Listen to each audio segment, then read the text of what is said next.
बिस्मिल्लाहिर्रहमानिर्रहीम। अस्सलाम वालेकुम नाज़रीन, मैं हूँ राशिद याकूब खान और आज़ाद कश्मीर में PTI की हुकूमत कायम हो चुकी है और वज़ीर आज़म आज़ाद कश्मीर सरदार अब्दुल क़य्यूम नियाज़ी ने बाकायदा हल्फ लेके काम का आगाज़ भी कर दिया है। और उसके साथ साथ अगर हम देखें तो नए जो मुंतखब सदर हैं बैरिस्टर सुल्तान महमूद वो भी मुंतखब हो चुके हैं और 24 अगस्त को उन्होंने हल्फ लेना है। काबीना कब तश्कील पाएगी और उसके साथ हम डिस्कस करेंगे कि आज़ाद कश्मीर हुकूमत के नए जो अहदाफ हैं वो क्या हो सकते हैं और तामीर व तरक्की के हवाले से भी बात करेंगे। आज़ाद कश्मीर में सियात ज़राअत के हवाले से भी बात करेंगे। आज हमारे प्रोग्राम में ज्वाइन किया है सरदार फ़हीम अख्तर रुबानी जो नौ मुंतखब मेंबर असम्बली हैं। आपको फ़हीम साहब खुश आमदेद। और उनके साथ तशरीफ़ रखते हैं आमर महबूब जो रोज़नामा जम्मू कश्मीर के चीफ़ एडिटर भी हैं, सीनियर तज्ज़ियाकार हैं, आज़ाद कश्मीर पे बड़ी गहरी नज़र रखते हैं। फ़हीम साहब आपसे गुफ्तगू का आगाज़ करेंगे कि मरहला तो मुकम्मल हो गया कि वज़ीर आज़म आज़ाद कश्मीर मुंतखब हो गए, एक जो वज़ीर हैं सरदार तनवीर इलियास वो हैं, और काबीना के हवाले से अगर मैं आपसे पूछूं तो क्या कहेंगे कि कब तक वो तश्कील पाएगी? देखें जी, लीगल रिक्वायरमेंट है हमारी तो पूरी हो गई। प्राइम मिनिस्टर और सीनियर मोस्ट मिनिस्टर हमारे मौजूद हैं, तो रिक्वायरमेंट लीगली तो ये पूरी हो गई। ठीक है। बाकी लोगों को उन्होंने काबीना बनानी है, एक्सटेंड करनी है, तो वो प्राइम मिनिस्टर का इख्तियार है। प्राइम मिनिस्टर साहब उसको मेरे ख्याल में कुछ ही दिनों में शायद 25 तारीख तक इंशाल्लाह मज़ीद मिनिस्टर्स वो ले लेंगे और इस तरह से हमारी गवर्नमेंट फंक्शनल हो जाएगी। इसमें आप देख लें कि प्रेसिडेंट साहब का भी ओथ होना है 24 को, तो कैबिनेट मज़ीद मेंबर असम्बली जो है वो कैबिनेट का हिस्सा बनेंगे इंशाल्लाह। बिल्कुल सही है। अमर साहब आपके पास क्या इतलात हैं इस हवाले से? मेरी इतला ये है जी कि 24 तारीख को काबीना अनाउंस हो जाएगी। ठीक है। और 25 तारीख को नए सदर जो हैं बैरिस्टर सुल्तान महमूद चौधरी वो काबीना के जो है मुंतखब अरकान से हल्फ लेंगे। उनका अपना हल्फ 24 को है? उनका अपना हल्फ 24 को है। ठीक है। तो क्या आप समझते क्या हैं कि क्या अहदाफ आने चाहिए आज़ाद कश्मीर? देखिए, एक तो ये बात है कि आज़ाद कश्मीर की जो मौजूदा काबीना होगी वो ज़्यादा से ज़्यादा 16 अरकान पर मुश्तमिल हो सकती है। तनवीर इलियास साहब पहले हल्फ ले चुके हैं, 15 अरकान की और गुंजाइश है, क्योंकि जो आइन में तरमीम हुई थी 13वीं तरमीम, उसके बाद जो है ये तय हो गया था कि अब 1/3 से ज़्यादा लोग जो हैं वो 30% से ज़्यादा लोग काबीना का हिस्सा नहीं बन सकते। तो 16 अरकान पर मुश्तमिल ये काबीना होगी।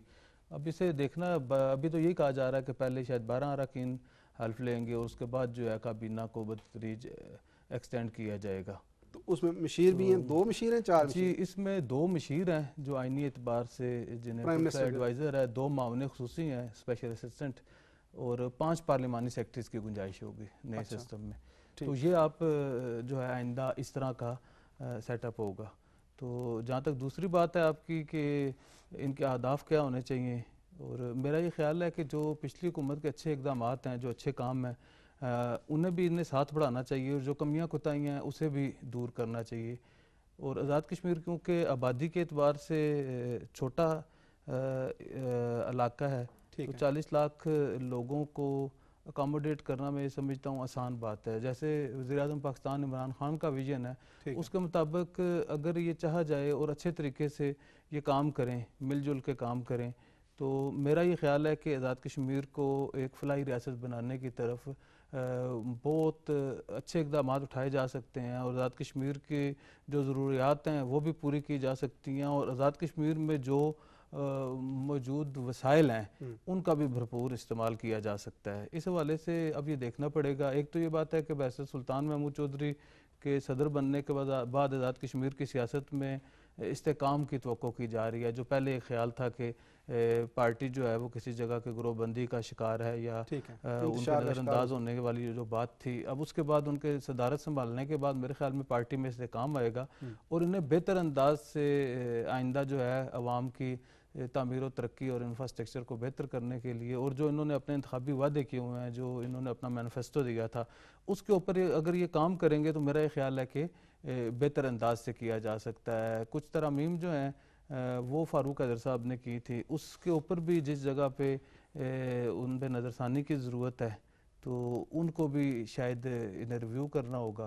और आज़ाद कश्मीर में जो बेरोज़गारी सबसे बड़ा मसला है उसको भी एड्रेस करना होगा। आज़ाद कश्मीर में जो इंफ्रास्ट्रक्चर के जो इश्यूज़ हैं उसको बेहतर करना होगा। आज़ाद कश्मीर में सेहत के बड़े संजीदा इशू हैं, गो के सेहत कार्ड जो हैं वो आज़ाद कश्मीर के तमाम घरों को मिल चुके हैं, लेकिन आज़ाद कश्मीर में इलाज के लिए उस तरह के मौके नहीं, अच्छे हॉस्पिटल जो हैं वो मौजूद नहीं है। तो ये इस हुकूमत के लिए सेहत के मैदान में भी बहुत सारे चैलेंजेस हैं। और इसके अलावा जो है वो बुनियादी जो है इन्हें तालीम के ऊपर तवज्जो देनी होगी। तो मेरा ख्याल ये है कि ये तो इनके ये अहदाफ हैं। और इसके अलावा बेस कैंप की हुकूमत का जो असल किरदार है वो तहरीक आज़ादी कश्मीर और आलमी सतह पर बदलती हुई सूरत हाल है। मेरा ये ख्याल है कि इन्हें दो पोर्शन में काम करना चाहिए, दो हिस्सों में काम करना चाहिए। एक हिस्से में इन्हें आज़ाद कश्मीर के मामलात को एड्रेस करना चाहिए, दूसरे हिस्से में इन्हें तहरीक आज़ादी कश्मीर को भी किसी सूरत में भूलना चाहिए। बिल्कुल सही है। लेकिन फ़हीम साहब, जिस तरह हेल्थ की आमिर साहब ने बात की, निशानदेही की, हेल्थ के तो बहुत बड़े इश्यूज़ हैं और वहाँ यही कहा जाता है कि हर हॉस्पिटल में आज़ाद कश्मीर के जिस अज़ला में भी जाएँ वहाँ यही है कि वो रेफ़र सेंटर बने हुए हैं। इस तरफ भी कोई है तवज्जो के मतलब वहाँ ऐसे निज़ाम को बेहतर किया जाए कि आज़ाद कश्मीर के लोगों को वहाँ सेहत की सहूलतें मैसर आ सकें?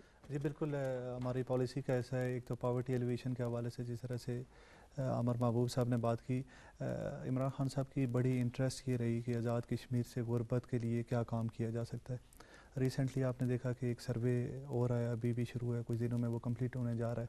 तो हमने पॉवर्टी लाइन एक ड्रॉ की कि कौन से लोग गुरबत की लाइन से नीचे ज़िंदगी गुजार रहे हैं। तो वो इंशाल्लाह अभी हमारे पास फिगर्स आ जाएंगे कि कौन कौन से लोग हैं गुरबत की लाइन के नीचे ज़िंदगी गुजार रहे हैं। उनके लिए हमने ये किया कि एक तो उनकी एजुकेशन के लिए प्राइमरी से लेकर डिग्री लेवल की एजुकेशन तक हम लोग उनको स्पेशल बेनिफिट्स देंगे।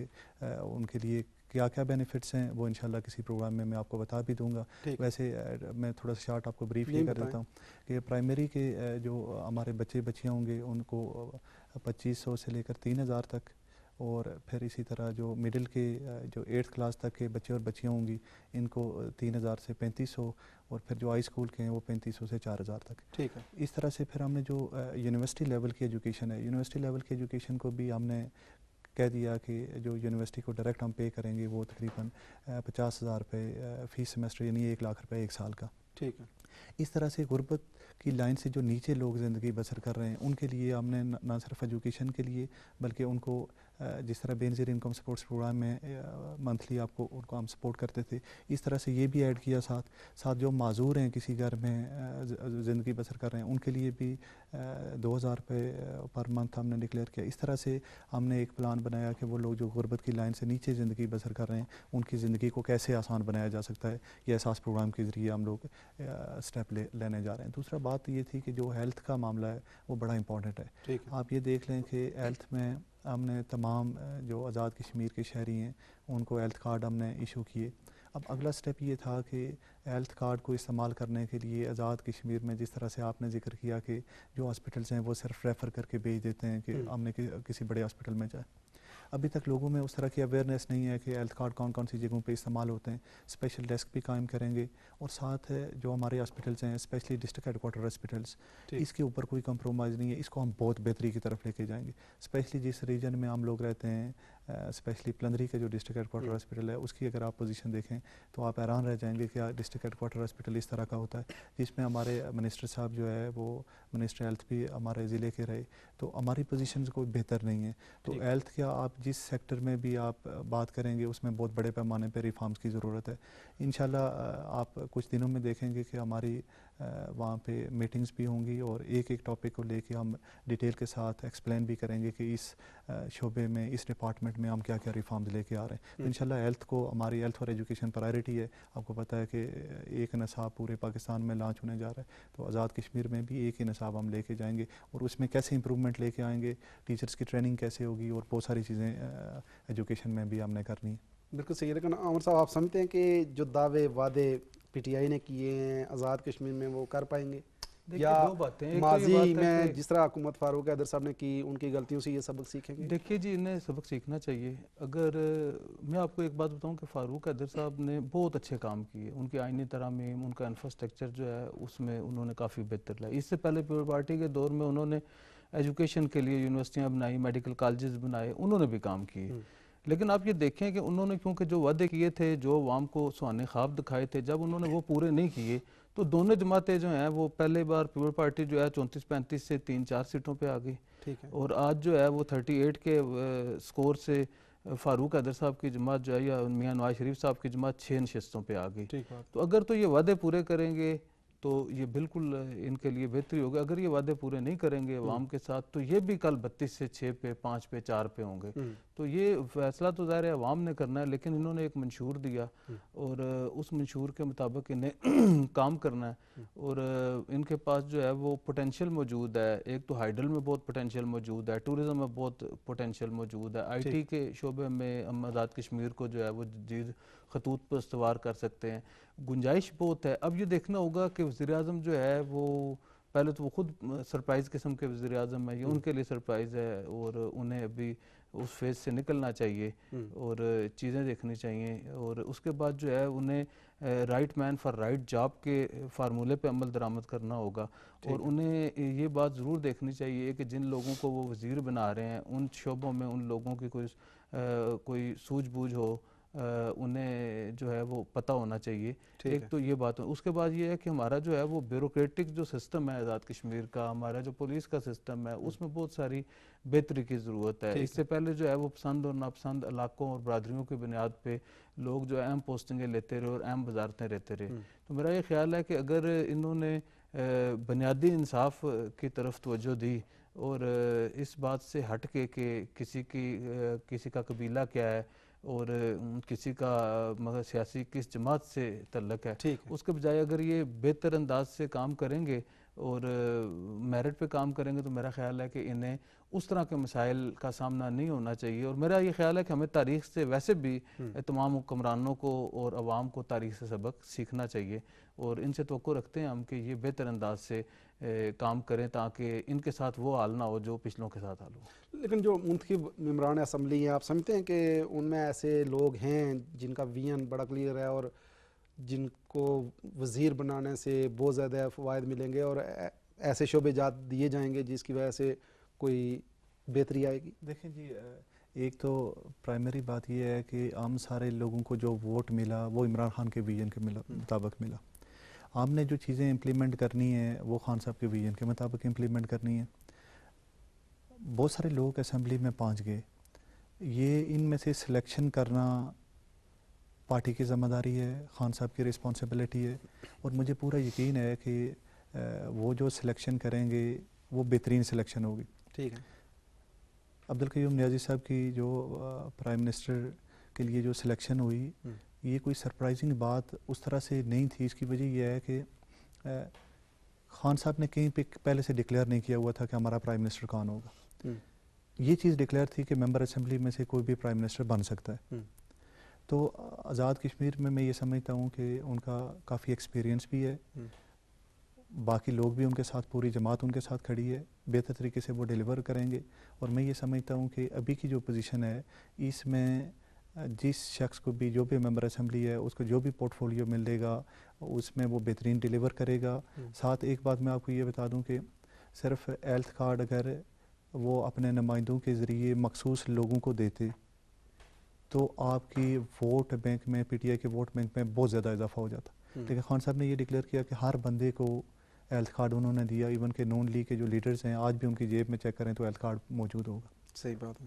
तो हमारा ये विजन कभी रहा ही नहीं है कि हमने वोट कैसे लेना है। ठीक है। आपको याद होगा कि पिछले एक प्रोग्राम में आप लोगों ने ये बात की थी कि शायद कश्मीर काउंसिल के थ्रू काफ़ी सारी पेमेंट्स जो है पिछले इलेक्शन में जब नॉन लीग की गवर्नमेंट बनी तो काउंसिल के फंड्स वहाँ पे गए।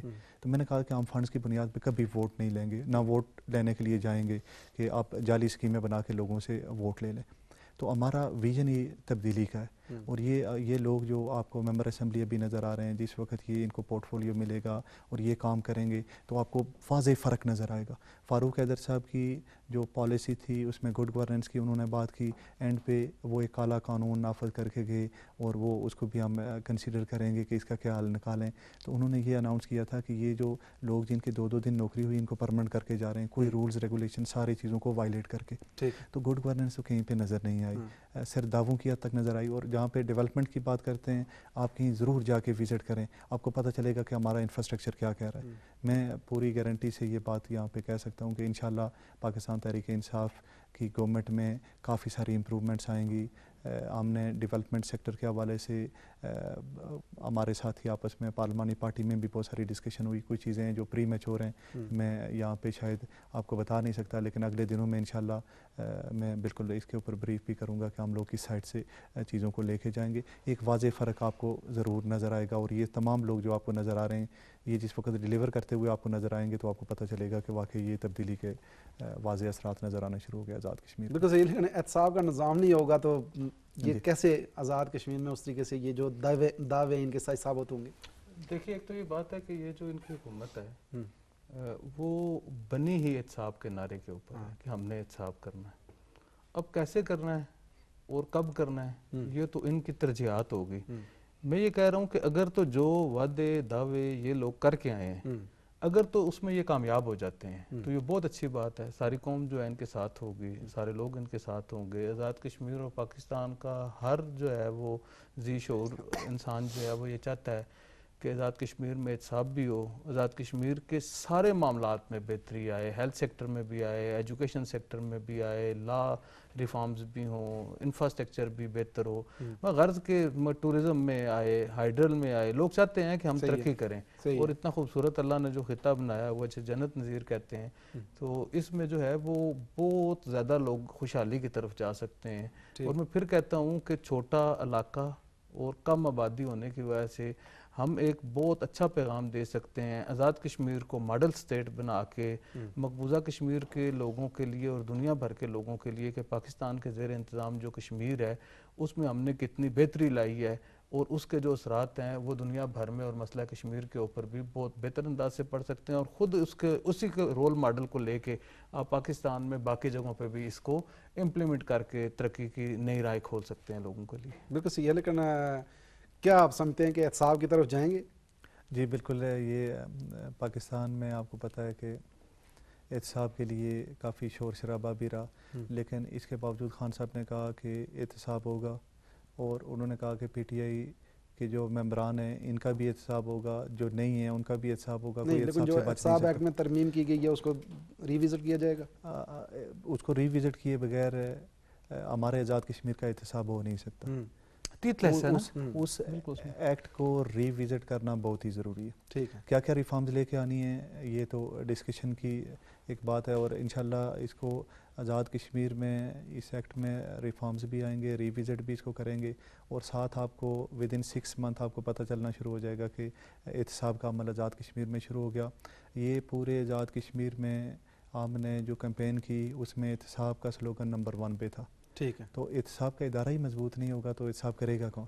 तो हमने इंशाल्लाह एहतसाब के इदारे को मजबूत करना है। यानी 6 माह में ये विद इन 6 मंथ आप देखेंगे कि बेशुमार लोग आज़ाद कश्मीर के जो ये कहते थे कि कोई हमें पकड़ नहीं सकता, कोई हमसे पूछ नहीं सकता, वो बार के पीछे आपको नज़र आएंगे। उनमें कौन कौन से लोग होंगे? ये वही लोग होंगे कि जिन्होंने करप्शन की हुई है, बड़ी पैमाने पे आज़ाद कश्मीर में करप्शन हुई। कहीं फैक्ट एंड फिगर्स के साथ आपके साथ बैठेंगे कि यहाँ कश्मीर के साथ होता क्या रहा है। और मैं पूरी गारंटी से ये कहता हूँ कि ये अभी ऐसे ही चेयरमैन एहतसाब ब्यूरो कोई बैठ जाए, कोई काम ना करे तो वो हमारे साथ तो नहीं चल सकता। हमें बिल्कुल टू द पॉइंट और एग्जैक्ट हमने एहतसाब कराना है, और एहतसाब में हम लोग खुद भी वॉलंटियर हैं कि तमाम का एहतसाब हो। ये नहीं होगा कि सिर्फ अपोजिशन का एहतसाब हो, गवर्नमेंट का एहतसाब हो, सब सारों का एहतसाब होगा।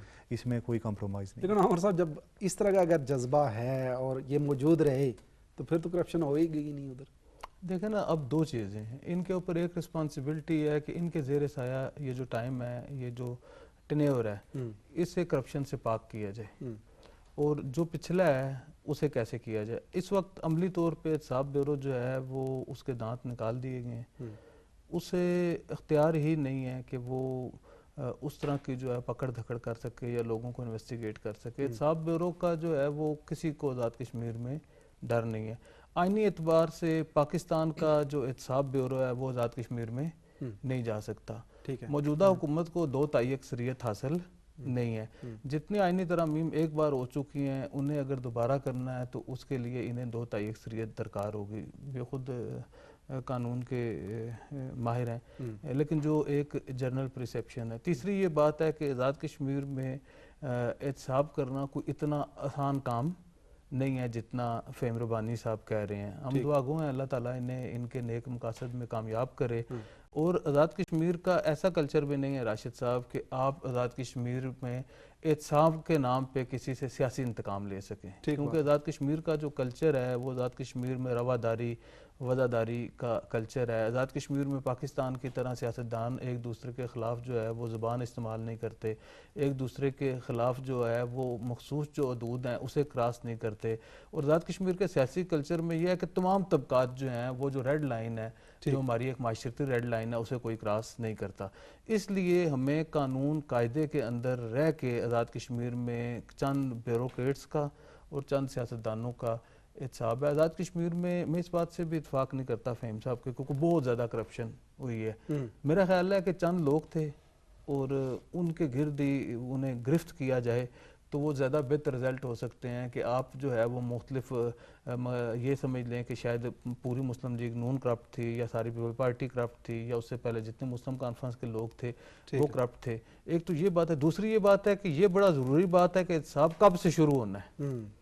आया एहतसाब आपने 1985 से शुरू करना है या सिर्फ फारूक हैदर साहब का शुरू किया जाए तब भी तो रोकथाम हो सकती है। लेकिन इनका ये जो है वो कहते हैं ना, मुमकिन नहीं खुदा की कसम एहतसाब ज़ात जब तक तेरा ज़मीर तेरा मुतसिब ना हो। तो सबसे पहले तो इन्हें अपने टर्नओवर की जिम्मेदारी लेनी चाहिए कि इनके दौर में जो है वो चीज़ें जो है वो बेहतरी की तरफ जाएँ, शफाफ रहें, और उसके बाद जो है वो पीछे जाएँ और उन लोगों का एहतसाब करें। और जिस दिन पाकिस्तान तहरीक इंसाफ की हुकूमत गैर जानबदाराना शफाफ जो है वो एहतसाब करने में कामयाब होगी तो पूरी कौम इनके साथ खड़ी हो जाएगी। बिल्कुल सही है। बहुत शुक्रिया फ़हीम अख्तर रब्बानी साहब आपका, आमिर महबूब साहब आपका। जी नाज़रीन, प्रोग्राम आपने देखा और हमारी नेक ख्वाहिशात आज़ाद कश्मीर की जो नई हुकूमत है उनके लिए हैं कि अल्लाह करे कि ये हुकूमत कामयाब हो और आवाम के लिए खुशहाली के मनसूबे लाए। और एहतसाब की जो आवाज़ें हर तरफ से उठ रही हैं, अल्लाह करे कि इस पे भी अमल हो और आज़ाद कश्मीर में बेहतरीन निज़ाम हुकूमत कायम हो। इसी के साथ ही राशिद याकूब खान को दीजिए इजाज़त। अल्लाह के।